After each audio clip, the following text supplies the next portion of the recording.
सारे जंगल के जानवरों ने एक बार तय करा कि अब हम शेर को जंगल का राजा नहीं मानेंगे। जंगल में चुनाव हुए और चुनाव में भारी बहुमत से बंदर जो है वो चुनाव जीत गया और जंगल का राजा बन गया। शेर ने एक दिन एक गाय के बछड़े को शिकार करने के लिए उठा लिया और दूर ले गया।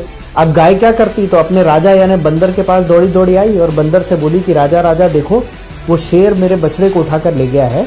तुरंत गाय से कहा कि चलो बहन, चल के तुम्हारे बछड़े को बचाते हैं।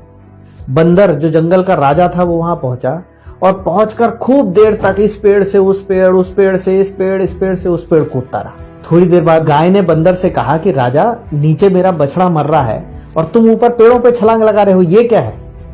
तो बंदर का उसको उत्तर था कि बहन देखो, अब मैं इससे आगे तो कुछ कर नहीं सकता, पर मेरी मेहनत में कुछ कमी हो तो तुम बताओ, क्योंकि बंदर सिर्फ पेड़ों पर ही कूद सकता था। अब इस पूरी कहानी में 3 लेसन हैं, इसमें 3 सीख हमको मिलती है।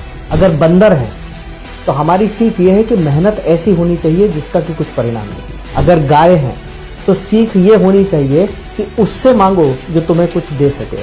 और अगर जंगल के जानवर हैं तो सीख ये है कि अपना राजा और नेता उसे चुनो जो तुम्हारे लिए कुछ कर सके।